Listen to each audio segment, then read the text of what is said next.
Hello and welcome back, and we can see here they chose another classic and iconic zone to recreate. And again, they just do such a great job of recreating these classic zones.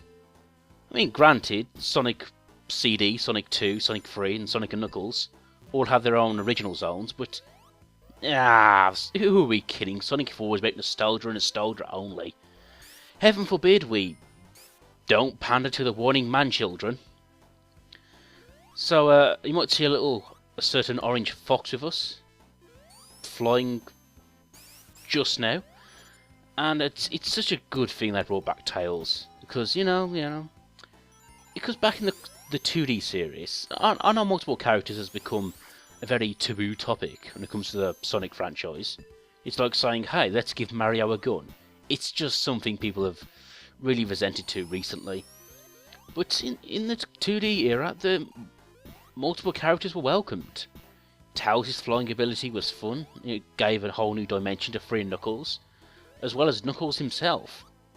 So, if Sonic 1 had just Sonic, if Sonic 2 had Sonic and Tails, and Sonic 3 Knuckles had Sonic, Tails and Knuckles, Sonic 4 just has Sonic.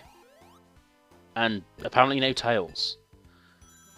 I'm reminded of Sonic Advance, where they really continued the trend that was set in 3 Knuckles by introducing Amy as a playable character, and gave her own unique abilities. Oh, and they also had obviously Tails and Knuckles back there as well. But that's Sonic Advance. That's clearly not Sonic 4. Let's not even compare the two. Casino Street Act 2.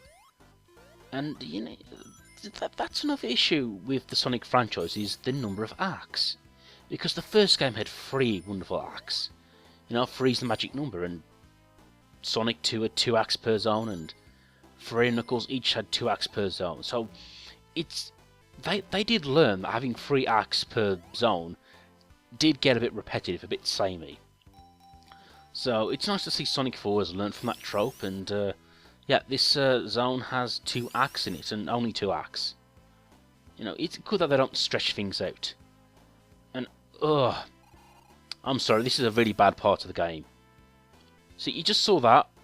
See, the problem is, if you couldn't tell, if you don't know too much about physics, is that you can't run up walls. I was trapped in that pit there, and the only way I could get out was to use the spin dash. I couldn't just run straight up the walls, and I'm sorry, that's just bad design.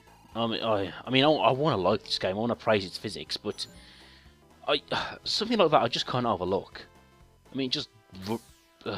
I should be able to just run up walls like Spider-Man with sticky shoes, and Neo from the Matrix, who's lost his sense of direction. That sort of running up walls. But I heard that's something they put in Lost World, and before you say anything, that's completely different, because that's parkour. Don't ask me how, but it is just different. But nope. I have to spin dash if I want to get out of a pit. What were they thinking? Ugh. That's another thing too, we have the spin dash back in Sonic 4 here, but the trouble is, it's useful. I think they should have made the spin dash useless.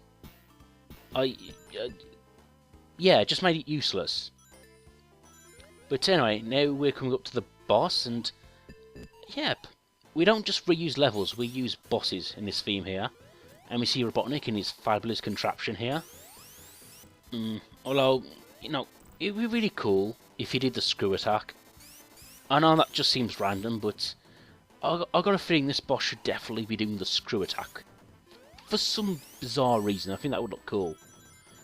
And yes, I got hit there, because this boss takes skill, which is fun, but I think it should take less skill to do. You should just be able to mash the homing attack button. But as I stated before, that's out of this game. So we sort of have to rely on running and jumping regularly. Oh well. My skills haven't dulled that much. I think I can just manage to defeat this guy. And there we go. Anyway, that was Casino Street Park Bingo Highway.